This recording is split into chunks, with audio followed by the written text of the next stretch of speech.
चलिए अपने आत्मा के ज्ञान और ध्यान की ओर।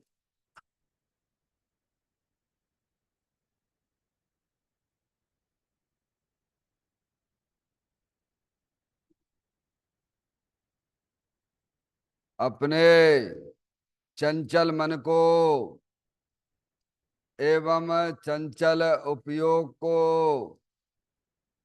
स्थिर करने के लिए जिनवाणी माता के माध्यम से अपनी वर्तमान ज्ञान की पर्याय में सम्यक भेद ज्ञान उत्पन्न करते हुए शरीर शरीर से संबंधित जितने भी चेतन अचेतन पदार्थ हैं उनका मुझ भगवान आत्मा के साथ में किसी भी प्रकार का कोई संबंध नहीं है। इस प्रकार समस्त पर पदार्थों में अपने संबंध की वृत्ति को छोड़ते हुए अंदर में जो अखंड ज्ञान ज्योति स्वरूप भगवान आत्मा है उसमें ही वर्तमान पर्याय का संबंध जोड़ते हुए कि मेरा यह भगवान आत्मा सदा काल शरीर आदि पर पदार्थों से भिन्न एकमात्र अखंड ज्ञान ज्योति स्वरूप है। ऐसा अपने आप को जानो और ऐसा ही अनुभव करो कि वर्तमान में ही मेरा यह भगवान आत्मा शरीर आदि पर पदार्थों से भिन्न एकमात्र अखंड ज्ञान ज्योति स्वरूप ही है।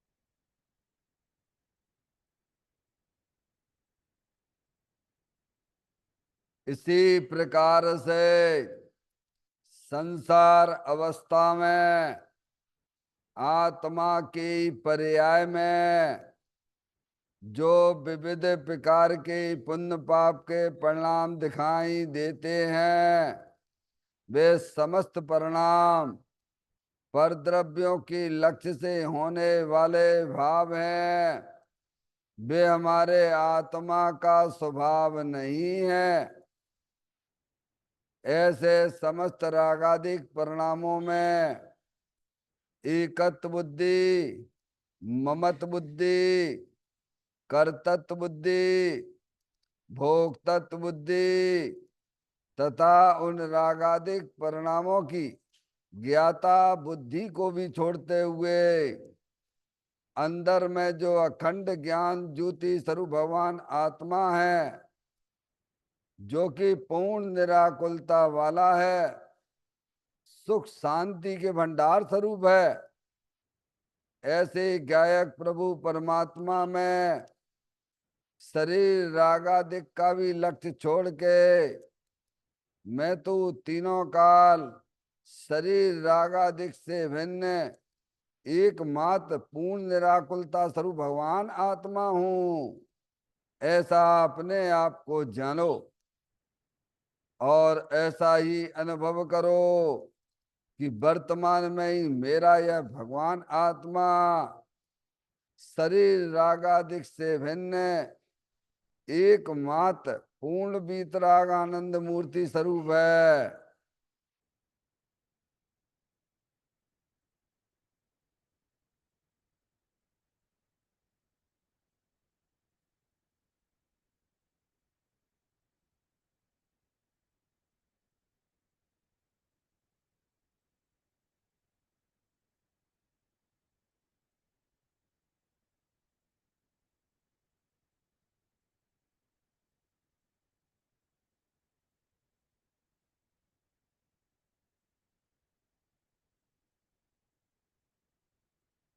इसी प्रकार से संसार अवस्था में आत्मा की पर्याय में जो पर के लक्ष्य से होने वाला ज्ञान है, वह परलक्षी ज्ञान भी हमारे आत्मा का स्वभाव नहीं है।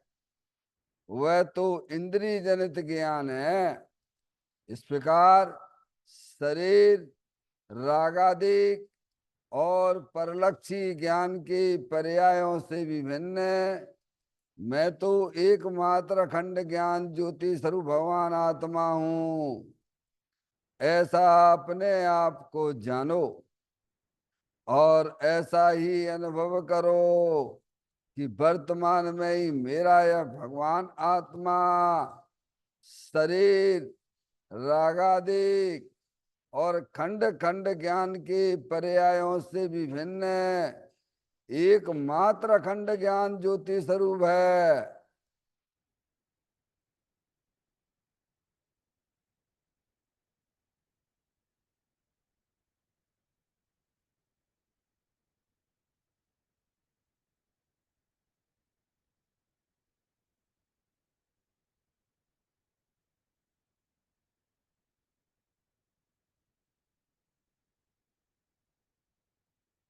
द्रव कर्म भाव कर्म नौ कर्म रहित शुद्धात्म स्वरूपो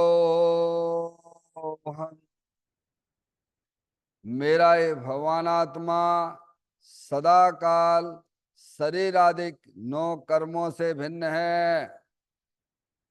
मेरा ये भगवान आत्मा सदा काल ज्ञानावरण आदि 8 कर्मों से भी भिन्न है। मेरा ये भगवान आत्मा सदा काल मूल रागदेश भाव कर्मों से भी भिन्न है।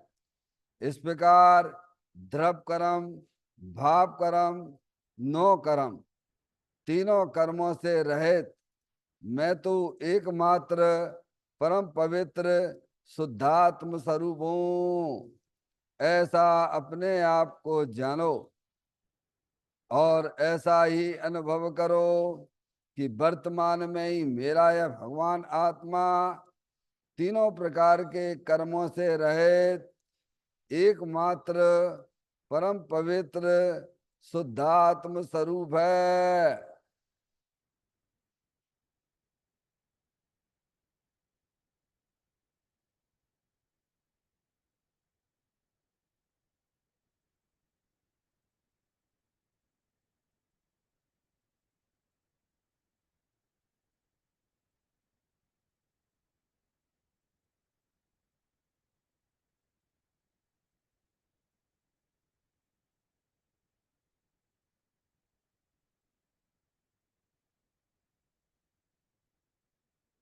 ओम नमः सिद्धेभ्या ओम नमः सिद्धेभ्या ओम नमः सिद्धेभ्या चिंतामणि सम स्वयं का चैतन्य तत्व महान है।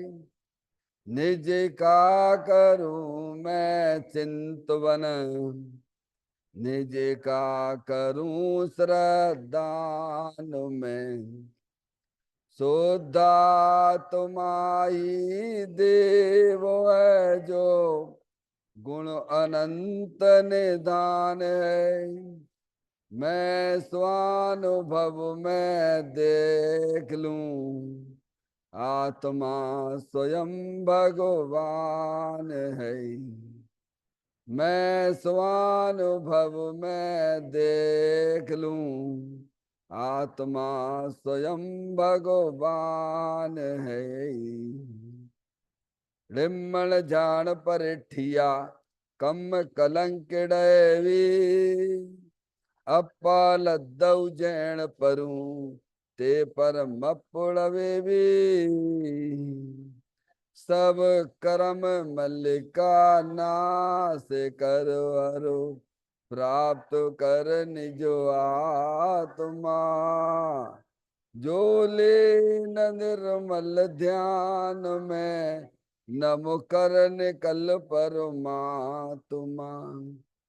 सब नाश कर घन गाति अरवर, अंत पद को पालिया। कर नमन उन जिन देव को, यह काव्य पथ अपना लिया।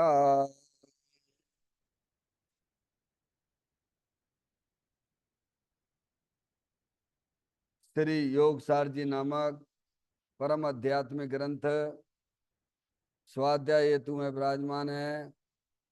आज से 1400 वर्ष पहले इस महान पवित्र ग्रंथ की रचना दिगंबर संत योगेंद्र महाराज जी हुए हैं। उन्होंने इस महान पवित्र ग्रंथ की रचना की और उन्होंने इस ग्रंथ का नाम योगसार जी रखा। योगसार जी का सीधा सा अर्थ है मुक्ति के मार्ग में। योग का मतलब जोड़ होता है।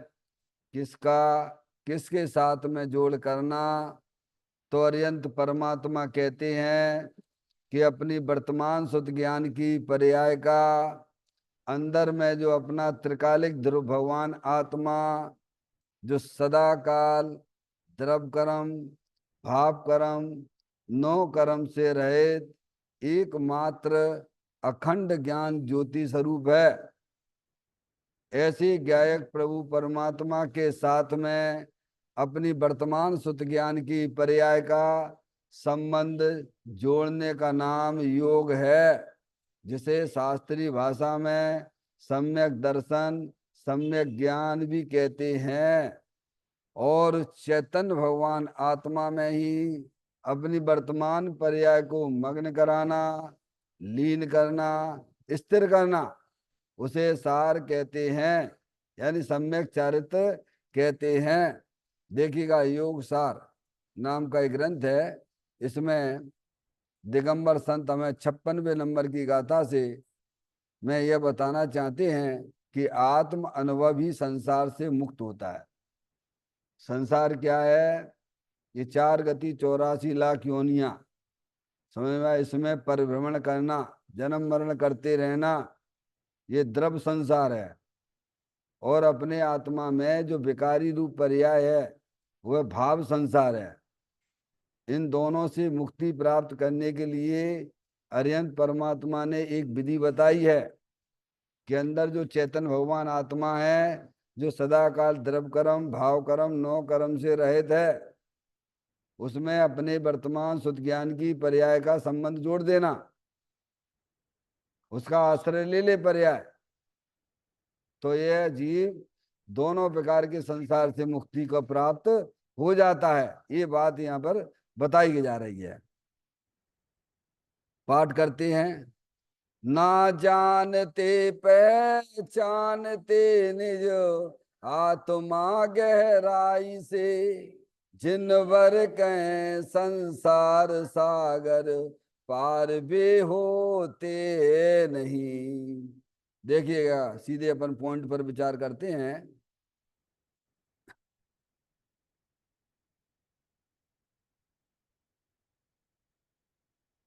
देखो तो सही, इस योग सार को, निर्विकल्प स्वरूप को निर्विकल्प वेदन से न जाने और मात्र शास्त्रादिक से जाने तो उसका संसार छूटता नहीं। इच्छा रहे दिव्य ध्वनि में आई हुई बातें हैं। मिथ्यात यही संसार है। मिथ्यात का नाश होने के बाद संसार दीर्घ रहता नहीं। भगवान आत्मा का अतीन्द्रिय प्रत्यक्ष ज्ञान करके उसी में स्थिर हो जाना, हो जा, बारंबार उसी का स्पर्श कर, तुझे अवश्य अनुपम सुख का प्राप्त होगा। अनुपम सुख प्राप्त होगा। समझ में आया भैया? एक एक पॉइंट पर अपन थोड़ा विचार करेंगे, है नहीं? क्योंकि अगर थोड़ा लंबा से विचार करेंगे तो ये पैराग्राफ हो नहीं पाएगा आपका, आप शॉर्ट में इसे समझने की कोशिश करें।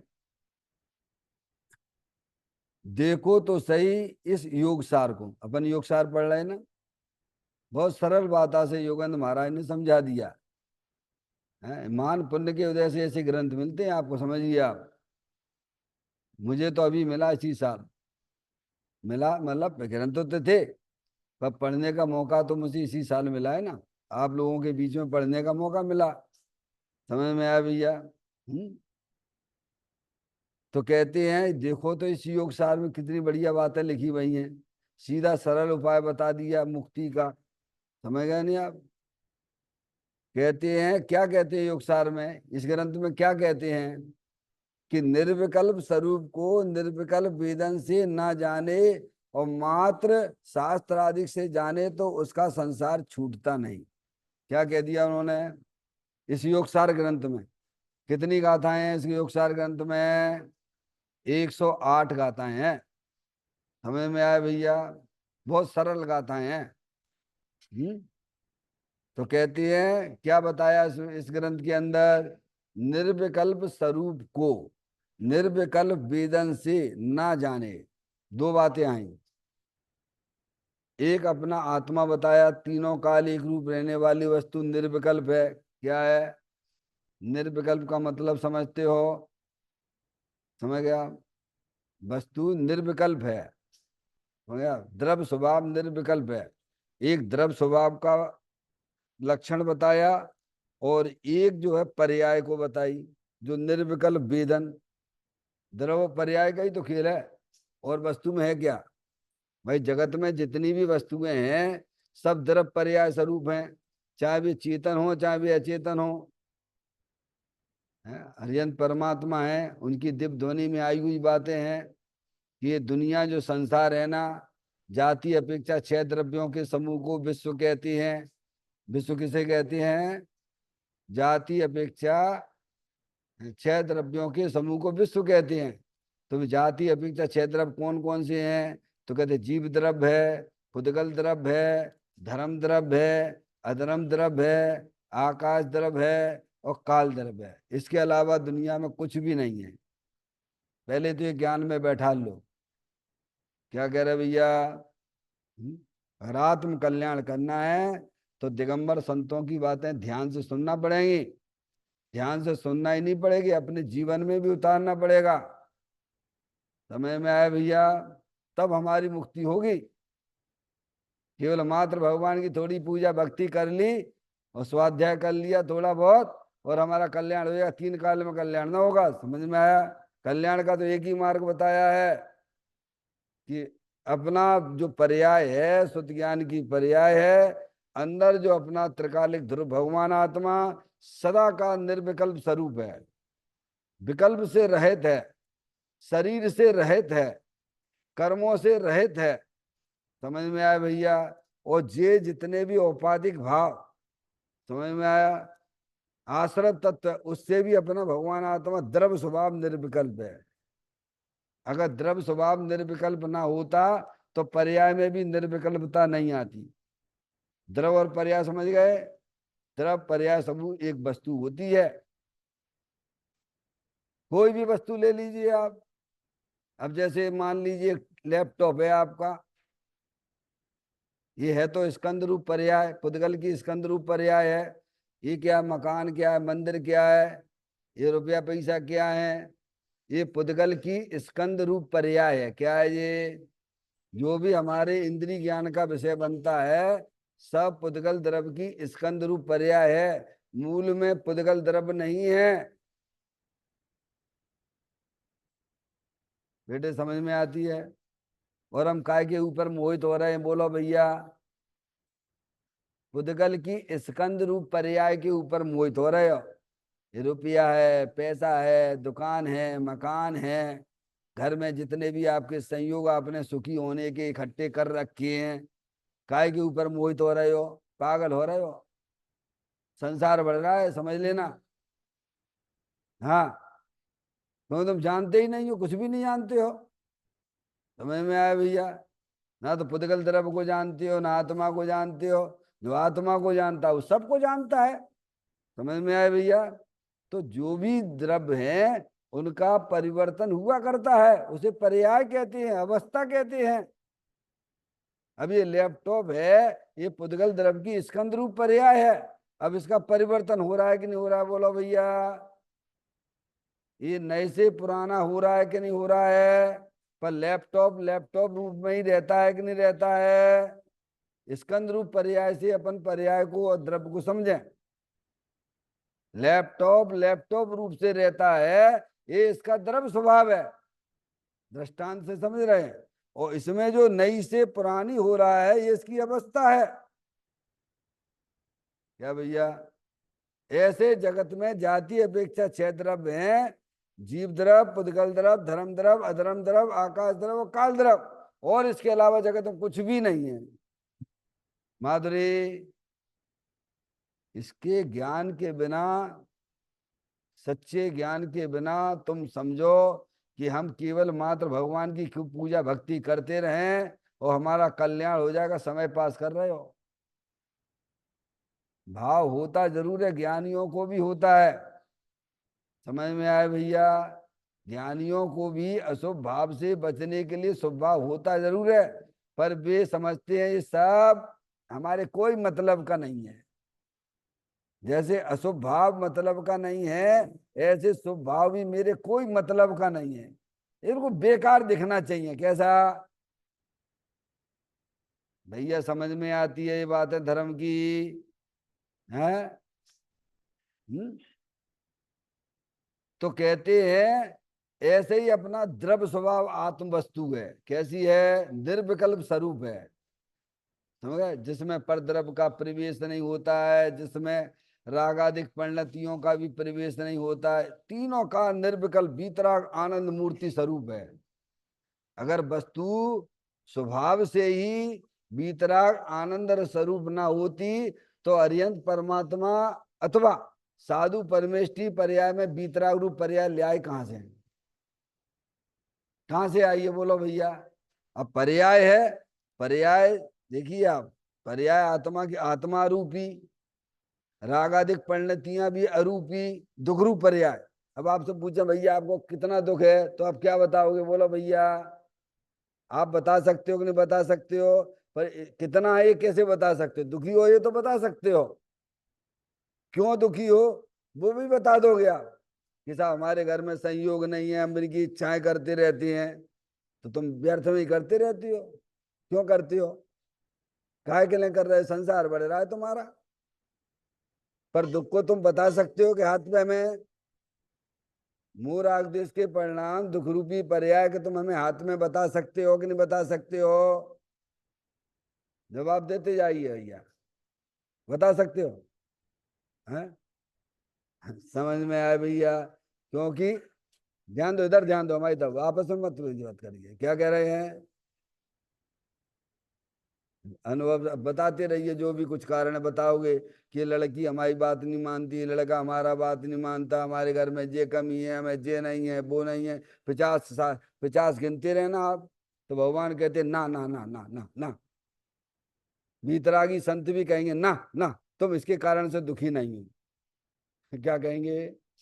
ये तुम्हारी सारी बातें हैं ना, सब झूठी हैं, एकदम झूठी हैं। समझ में आया भैया? अरे बैठो ज्ञानी के पास, थोड़ा चर्चा करो, समझो, तो उसको समझ में आएगी। नहीं भाई ऐसी चले आ रहे हैं, जो पर्याय मिली बस खाओ पियो मौज करो, क्या करना फिर क्या करोगे? अरे भाई कोरोना के इतने बड़े वासे आप बच गए हो, तो काय के लिए बचे हो? कि तुमने अगर उस टाइम पे काम नहीं किया हो तो अभी कर लेना, और अभी भी नहीं करोगे तो अनंत संसार खड़ा हुआ है तुम्हारे सामने, जन्म मरण करना पड़ेगा। समझ में आया भैया? अपने आत्मित की सोचना, इस संसार से निकलने की कला सीख लेना। हम्म तो कहते हैं द्रव्य जो वस्तु है, आत्म जो वस्तु है, वो अमूर्तिक है। कैसी है? वो हमारे तुम्हारे ज्ञान इंद्रिय ज्ञान का विषय नहीं है। उसे तो शास्त्रों के द्वारा, लक्षण के द्वारा उस वस्तु को पहचाना जाता है, तर्क से, युक्ति से, न्याय से। और वो भी दिगंबर ग्रंथों में आत्मा का स्वरूप आया है। समझ में आया भैया? इसे पढ़िए आप। तो कहते द्रव्य वस्तु है निर्विकल्प, आत्म वस्तु निर्विकल्प। समझ, निर्विकल्प का मतलब ये है बीतराग रूप है, अतीन्द्रिय आनंद स्वरूप है, सुख शांति की भंडार स्वरूप है। जैसे हम आपसे पूछे मिश्री कैसी होती है? मीठी होती है। थोड़ी बहुत खारी आरी होती है क्या? अरे थोड़ी बहुत तो खारी होती होगी नहीं। अरे खारी होती है वो तो नमक होता है भैया। क्या कह रहे हैं? मिश्री कैसी, शक्कर कैसी होती है बोलो? हैं? अरे बोलो भैया, निर्णय करने पड़े जी। मीठी होती है ना, तो हम कहने थोड़ी थोड़ी खारी भी होती है, अभी थोड़ी खारी होने लग गई है। सदा काल शक्कर हमेशा मीठी ही होती है, समझ में आया? और नमक हमेशा खारा ही होता है, वो उसका स्वभाव है। पानी शीतल ही होता है तो शीतल ही होता है, समझ गया? गर्म नहीं होता है। गर्म जो है उसकी जो पर्याय में जो गर्माहट है वो अग्नि की है। गर्म तो अग्नि होती है, पानी नहीं होता है,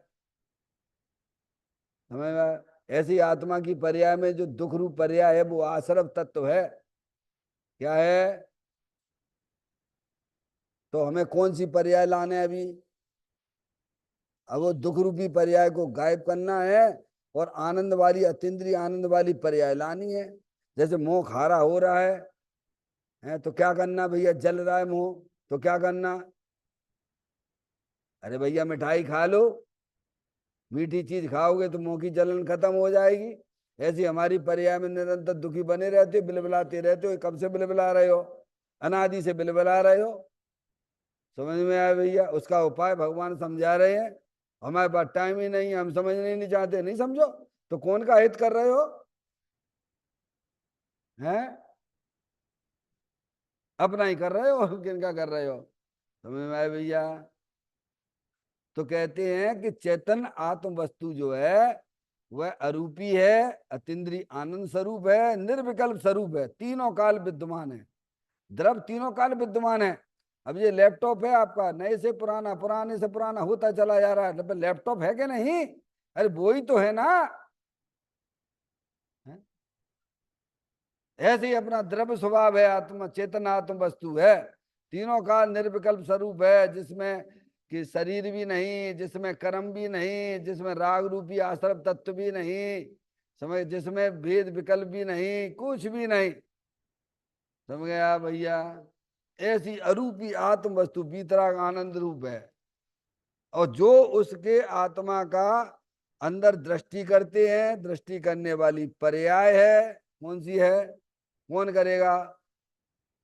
ये मोह में जलन होती है ना, तो मोह करेगा ना ग्रहण, कहाँ करोगे?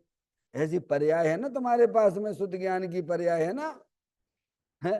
तो वो जब अंदर चेतन भगवान आत्मा की तरफ बढ़ती है, उसकी दृष्टि करती है, तो उसकी पर्याय में निर्विकल्पता बीतराग आनंद सा प्रकट होती है।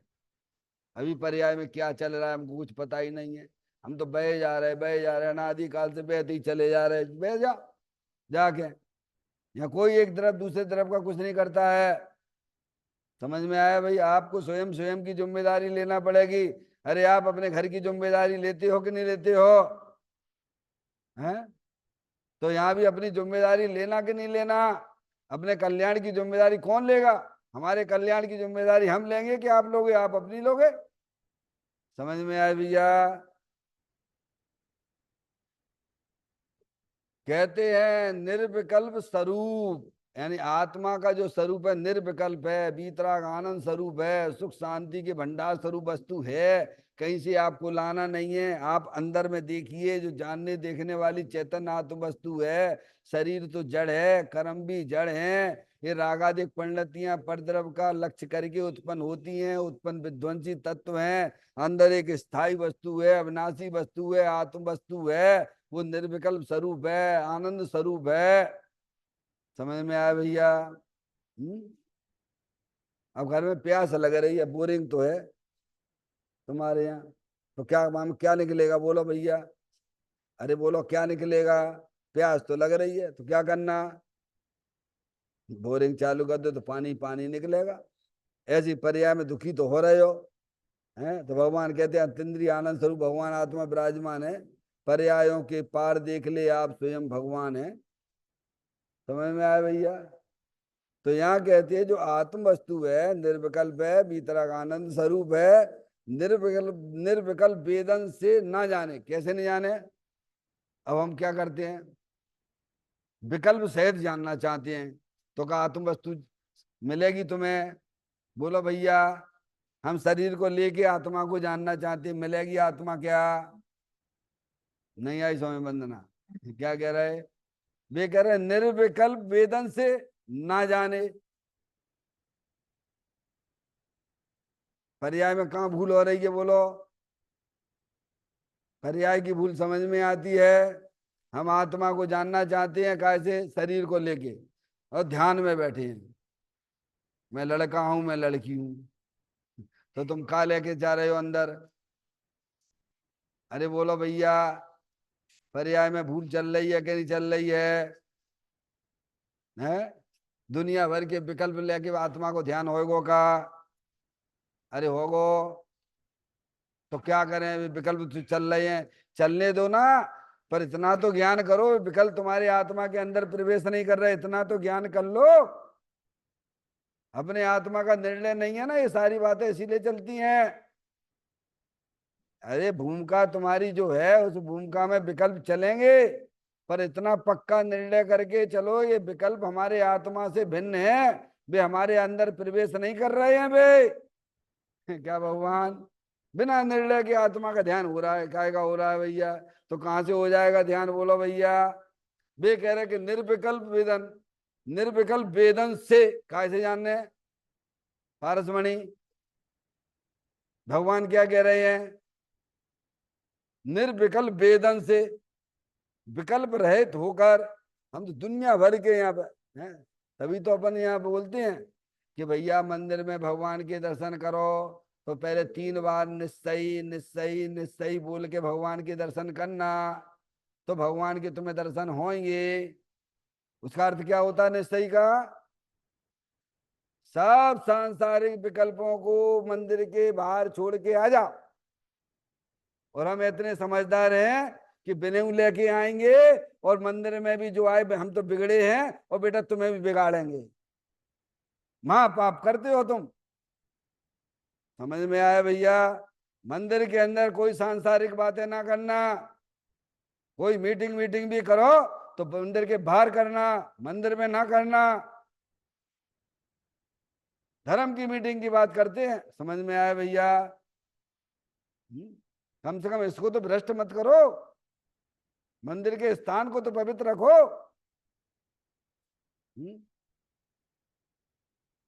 निर्विकल्प होके आना। कैसे आना है? सब सांसारिक विकल्पों को इस दरवाजे के बाहर छोड़ के भगवान के दर्शन करो, तुम्हें भगवान के दर्शन होंगे। हम तो पता नहीं मन में क्या क्या चीजें सोच सोच के भगवान के दर्शन करते हैं। हे भगवान मेरा कल्याण कर देना। हे भगवान, कौन का कल्याण कर देना? तुम कौन हो? हुँ? समझ में आया भैया? मैंने कहा इसलिए थोड़ा थोड़ा ही समझा पाऊंगा। अब बहुत सारी बातें उसमें। देखो क्या कहते हैं, कहते हैं निर्विकल्प वेदन से। निर्विकल्प वेदन, वस्तु द्रव निर्विकल्प, अब निर्विकल्प हो गए हैं। दुनिया भर की चीजें पहले वस्तु स्वरूप समझ लो भैया। विकल्प जितने चल रहे हैं वे पर्याय में चल रहे हैं, हमारे द्रव्य स्वभाव में ना चल रहे। हमारा द्रव्य स्वभाव तो निर्विकल्प स्वरूप है क्या नहीं है बोलो माधुरी? यहाँ निर्णय करो, बाकी बात तो अपने टाइम ही नहीं है। फिर लग जाएंगे अपने वहां में फिर हैं, बस ऐसे विकल्प सहित अनुभव करते रहते हो। मैं लड़का हूं, मैं लड़की हूं, मैं रागी हूं, मैं द्वेषी हूं। आत्मा रागी द्वेषी होता है? आत्मा शरीर वाला होता है, शरीर रागी द्वेषी नहीं होता तो शरीर वाला हो जाएगा क्या? कैसे अनुभव करते? आत्मा निर्विकल्प स्वरूप है। तो निर्विकल्प स्वरूप को निर्विकल्प स्वरूप से क्या है? स्वानुभूति में देख ले आत्मा स्वयं भगवान है। आचार्य अमृतचंद देव ने जब पहला कलश लिखा मंगलाचरण का समय सार जी में, बोलो क्या लिखा है? नमा समय साराय स्वानुभूतिया चकात से चित स्वभावाय भावाय सर्वभावांतर छिदे। क्या? स्वानुभूति के द्वारा देख लो, स्वानुभूति में भगवान आत्मा प्रकाशित होता है, निर्विकल्प से भगवान आत्मा प्रकाशित होता है। उससे भगवान आत्मा को जानो। कैसे जानो?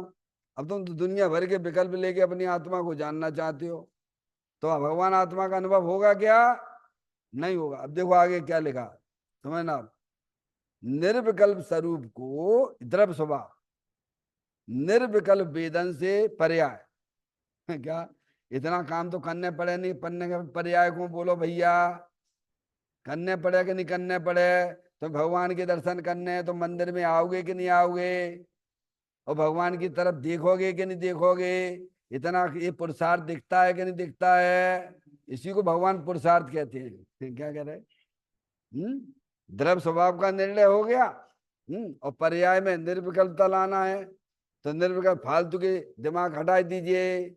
एक शुद्ध सदा रूपी ज्ञान द्रगु यथार्थ से कुछ अन्य वो मेरा नहीं, परमाणु मात्र नहीं। अरे तो ये पर्याय की बात आ गई। आगे बैठे समझ में, निर्विकल्प वेदन से ना जाने, अब विकल्प सहित जाने, समझ गए, तो भगवान आत्मा का अनुभव नहीं होगा। एक बात बता दी, अब देखना, मात्र शास्त्र आदि से जाने तो उसका संसार छूटता नहीं है। क्या कहते हैं? शास्त्र का ज्ञान तो कर लिया, अच्छी बात है, शास्त्र का ज्ञान नहीं करोगे तो अपनी आत्मा की पहचान कैसे होगी? समझ में आया? अरे भाई, जनवाणी है, देवशास्त्र गुरु है, परद्रव्य हैं, वे हमारे आत्मा को बताने वाले हैं। समझ आया? अब उसको भी थोड़ा क्या करना, शास्त्र ज्ञान तो इंद्रिय ज्ञान है ना, शास्त्र ज्ञान क्या परिलक्षी ज्ञान है ना, अब उसको भी थोड़ा इग्नोर करिए आप। समझ में आया भैया? तो क्या शास्त्र ज्ञान से जाने तो उसका संसार, तो वो तो, अब मैं तो पंडित हूं, मैं इंजीनियर हूं, क्या हूं मैं भैया? तुम पंडित हो, इंजीनियर हो, तुम चेतनेश्वर भगवान आत्मा हो, माने क्या बैठे हो बोलो भैया? मैं पंडित हूं, मैं तो बहुत शास्त्र को जानता हूं, तुझे नहीं होगा। समझ में आया भैया? तुम अनंत बार हो चुके, 11 अंग 9 पूर्व का ज्ञान भी तुम्हारी पर्याय में हो चुको, तो भी तुम खाली के खाली डिब्बा रहे। समझ में आया? अब देखिए आप, इच्छा रहित दिव्य ध्वनि में आई हुई बातें किनकी? इच्छा रहित कौन है बोलो? बोलो इच्छा रहित कौन है? अरियंत परमात्मा, वे ही इच्छा रहित भगवान आत्मा है, वे ही भगवान है वे। समझ गया? बीतरागी देव की बात आ गई, अरियंत परमात्मा की बात आ गई। तो इच्छा रहित दिव्य ध्वनि, समझ गए, उनको कोई इच्छा नहीं है, ये उनके ऐसे ही प्रताप है भगवान का। दिव्य ध्वनि है बिल्कुल, कैसे में कि लोग जाने नहीं जाने, तो हमको कोई लेना देना नहीं, हम तो अपनी आत्मा में मस्त हैं। क्या है? सब ज्ञान में उनके जानने में आता है। ऐसा बीतरागी अरियंत परमात्मा है नहीं, भूत की भविष्य की सब पर्याय आपकी, भूत की और आगे होने वाली सबको भगवान जानते हैं। ऐसे अरियंत परमात्मा होते हैं, वे इच्छा रहित होते हैं, मैंने कहा कि अब इच्छा है। समझ में आया? ये बताया, मिथ्यात यही संसार है। मिथ्यात यानी क्या? मिथ्यात यही संसार है। शरीर है सो मैं हूं, मैं बोलने वाला हूं, ये क्या है? तुम बोलने वाले के जानने वाले हो बोलो भैया, शरीर की क्रिया करने वाले को शरीर को जानने वाले हो। और मिथ्यात किसे कहते हैं बोलो? अरे तीन क्रियाएं हमेशा हो रही संसारी जीवों को, एक शरीर की क्रिया अलग हो रही है, एक राग की क्रिया अलग हो रही है, और एक जानने की क्रिया हो रही है। तुम कौन हो? आत्मा हो, तो जानने का काम करते हो कि शरीर का काम मैं करता हूँ? वो किचन में भोजन कौन बनाएगा? वंदना बनाएगी। काम आने बैठी हैं क्या? फारसमणि, हाँ तो कौन भोजन, तो तुम खा लोगे भोजन? कौन खा लेगा भैया? तुम कौन हो? तुम हमें न पहचानते ना तुम अपने आप को पहचानते हैं। समझ में आया भैया? तुम भी चेतनेश्वर भगवान आत्मा हो, हम भी चेतनेश्वर भगवान आत्मा हूं। ज्यादा अभिमान मत करो। होता स्वयं जगत परिणाम, मैं जग का करता क्या काम, दूर हटो पर कृत परिणाम, सहजानंद रहे अविराम। इसलिए अहंकार मत करिए। हाँ? तो ये मिथ्यात है। क्या? अपनी अपनी जानने की क्रिया को छोड़ के शरीर रागादिक की क्रिया को अपना मानना जानना, ये मिथ्यात है, यही मिथ्यात है। ये कहा उन्होंने। मिथ्यात का नाश होने के बाद, अब क्या कहते हैं, मिथ्यात का नाश होने के बाद संसार दीर्घ रहता ही नहीं है। ज्ञानियों का संसार अब दीर्घ नहीं रहता, लंबा नहीं रहता। दीर्घ मतलब लंबा। जिसने अपनी अपनी पर्याय में, पर्याय है ना, श्रद्धा की पर्याय, ज्ञान की पर्याय, चारित्र्य की पर्याय में उसका नाश कर दिया है। समझ, सच्चा ज्ञान हो गया है। अपने आत्मा को आत्मा रूप, अपने को आत्मा रूप स्वीकार करता है। समझ आए। अब मिथ्यात किसे कहते? तुम हो आत्मा और स्वीकार करें बैठे कि मैं लड़का हूं, मैं लड़की हूं, मैं कर्म वाला हूं, मैं राग वाला हूं, इसी का नाम मिथ्यात है। और सही मान्यता क्या है? मैं तो चेतनेश्वर भगवान आत्मा हूं। ये पर्याय में इस प्रकार का परिणमन हुआ तो मिथ्यात का नाश हो गया। जहां मिथ्यात का नाश हो गया, अब ज्ञानी को अब संसार उसका रहता ही नहीं है। अब तो अल्प काल में वो जो अरिहंत परमात्मा होने वाला है। ज्ञानियों का लंबा संसार नहीं होता है। अरे जिसने सभी जान लिया ना, अब रह क्या गया है? अब केवल जो है प्रत्यक्ष और परोक्ष का अंतर रह गया है। सम्यक दृष्टि है और अरिहंत परमात्मा है। अरिहंत परमात्मा कितना जानते हैं बोलो भैया? 6 तरफ से ज्यादा जानते हैं कि कम जानते हैं? बोलो भैया। हैं? ज्यादा जानते हैं, अपन से ज्यादा जानते हैं। अरे सम्यक दृष्टि जितना जानता है उतना अरिहंत परमात्मा जानते हैं। जितने अरिहंत परमात्मा जानते हैं उतना सम्यक दृष्टि जानता है। दोनों में कोई अंतर नहीं है, मात्र प्रत्यक्ष और परोक्ष का अंतर है। अभी तो 181वें नंबर की गाथा चलती है गुरुदेव श्री के माध्यम से। कारण में कार्य का उपचार हो गया। जहां सम्यक दर्शन हुआ यानी मोक्ष ही हो गया उसका। क्या कहते हैं? वो तो बाहर में दिखने वाली बातें हैं, तो क्या दीर्घ है ही नहीं है उसका। समझ में आए भैया? हाँ, समय दर्शन हुआ, मोक्ष ही हो गया उसका तो। मिथ्यात का नाश होने के बाद संसार दीर्घ रहता ही नहीं है। अब देखिए आप, भगवान आत्मा का अतीन्द्रिय प्रत्यक्ष ज्ञान करके उसी में स्थिर हो जा, बस ये कर्तव्य है। क्या है हमारा तुम्हारा? क्या कर्तव्य है बोलो? भगवान आत्मा का अंदर है। कहाँ है ऐसा? भगवान आत्मा कहाँ है? अतीन्द्रिय स्वरूप कहाँ है? आपसे पूछो अरिहंत परमात्मा कहाँ बैठे हैं, तो आप क्या कहोगे? वैसे ही कह रहे हो क्या? मंदिर में वैसे ही कह रहे हो क्या? आपको पता है तभी कह रहे हो? श्रद्धा से कह रहे हो कि नहीं कह रहे हो? अपने ज्ञान से कह रहे हो कि नहीं कह रहे हो कि अरिहंत परमात्मा वहां मतभेदी पे विराजमान है? आप घर पे बैठे हुए हो और चले जा भैया, मंदिर का रास्ता ये है साधना नगर का है, तो आए तो आप वहां बैठे बैठे कह रहे हो। तो ऐसा ही है कि नहीं है? और कोई उल्टा उल्टा सीधा बोले कि नहीं माँ भगवान नहीं है, तो आप मानोगे क्या? क्यों नहीं मानोगे? क्योंकि हम तो खुद ही दर्शन करके आ रहे हैं, हमको सब पता है। ये बोलता है, झूठ बोलता है कि वहां मंदिर है ही नहीं है। वहां मंदिर भी है तो भगवान नहीं है, तो तुम मानोगे क्या? हैं? पारसमणि बोलो, पर्याय में कुछ अंतर दिखता है कि नहीं दिखता है? कुछ दृढ़ता आती है कि नहीं आती है आपकी पर्याय में? हैं? ऐसे ही ज्ञानी को दृढ़ता रहती है, बिकॉज भगवान आत्मा अंदर में विराजमान है। अतीन्द्रिय आनंद स्वरूप है, सुख शांति के भंडार स्वरूप वस्तु है। तो कहते हैं, देखिए आप क्या कहते हैं कि भगवान आत्मा का अतीन्द्रिय प्रत्यक्ष ज्ञान करके, कैसे इसको कहते हैं प्रत्यक्ष। जैसे आपको वहां दृढ़ता है कि नहीं है? घर पे बैठे हो, वो देखो साधना नगर का मंदिर, ऐसे चले जाओ वहां भगवान विराजमान है वेदी पे, ऐसे ही बोलते हो ना। ऐसे ही ज्ञानी को अपने शुद्ध ज्ञान की पर्याय प्रत्यक्ष अपना भगवान आत्मा प्रतीत होता है। क्या होता है? नहीं आई समझ में? क्या भगवान, ये प्रत्यक्ष परोक्ष का खेल समझ में आता है कि नहीं आता है? हम्म उसको प्रत्यक्ष ज्ञान में शुद्ध ज्ञान की पर्याय। तो ये उन्होंने कहा भगवान आत्मा का अतीन्द्रिय प्रत्यक्ष ज्ञान करके, यानी ज्ञान उसको देखते हुए परिणमन करे। प्रत्यक्ष का मतलब क्या है? कि वर्तमान शुद्ध ज्ञान की पर्याय में अपना जो अरूपी चेतन भगवान आत्मा है उसको देखते हुए परिणमन करना, वो प्रत्यक्ष ज्ञान कहलाता है। समझ में आए भैया? हम्म है? मन आप वहां से बोल रहे थे कि मंदिर में भगवान है दृढ़ता से बोल रहे थे उसमें, और यहाँ आके करना, वो अंतर है कि नहीं दोनों में? वो आप अपने जो है उससे बोल रहे थे, किससे बोल रहे थे, धारणा ज्ञान से बोल रहे थे। लेकिन उसमें भी आपको अगर धारणा में भी अगर ऐसा लगता है कि वास्तव में ऐसा ही है, और वो हो गया धारणा ज्ञान पक्का आपका, समझ। और यहाँ आके आपने करे तो प्रत्यक्ष हो गया।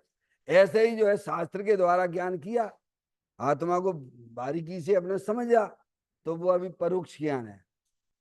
और वही ज्ञान जो है जिसने परोक्ष ज्ञान किया था, वही अंतर्मुख हो गए अपने की। ज्ञान से ज्ञान में ज्ञान ही हो, कल्पनाओं का एकदम विलय हो, भ्रांति का नाश हो, शांति का वास हो, ब्रह्म प्यारे, तेरी भक्ति में क्षण जाए सारे। बोलो ऐसी भक्ति आत्माई कहाँ कर सकती हो तुम? माधुरी, मंदिर में ही कर सकते अपन। अपनी ताकत नहीं, तुम्हारी ताकत बहुत है, तुमने अपनी ताकत को पहचाना नहीं है। घर बैठे भी कर सकते हो। अरे नार की सम्य दृष्टि जीव वहां भी करते भगवान की भक्ति, तुमसे बढ़िया करते हैं। त्रियंच गति में रहने वाला जीव देश वृत्ति है भगवान की भक्ति। समूह शरण में जो अज्ञानी नहीं कर पाते हैं, वो त्रियंच गति में रहने वाला जीव भी इतनी बढ़िया भक्ति करता है कि जो आत्मा को जानता है वह परमात्मा को जानता है, जो आत्मा को नहीं जानता वो परमात्मा को भी नहीं जानता है। भगवान आत्मा का अतीन्द्रिय प्रत्यक्ष ज्ञान करके, यानी अपनी स्तुति ज्ञान की पर्याय में अपने चेतन भगवान आत्मा को लक्ष्य बनाना, उसे प्रत्यक्ष ज्ञान कहते हैं। उसी में स्थिर हो जाना। क्या करना? स्थिर कौन होगी?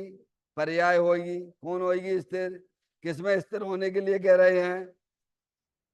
अब आपको आचार्य अमृत चंद का एक कलश बोल के बता देता हूं मैं। सुख शांत रस से लवालव्य, ज्ञान सागर आत्मा, बेभ्रम की चादर हटा, सर्वांग पर गटे आत्मा। हे बाबू जन इस लोक के सब एक साथ नहाइए, इसे ही अपनाइए, अपनाइए, इसमें ही मग्न हो जाइए। अपनाइए यानी सम्यक दर्शन, सम्यक ज्ञान, और उसी में अपनी पर्याय को लीन करिए। सम्यक चारित्र है। अब इतना सरल मार्ग है और उसको कितना फैला दिया अज्ञानियों ने। समझ में आए भैया? ये योग सार है जे।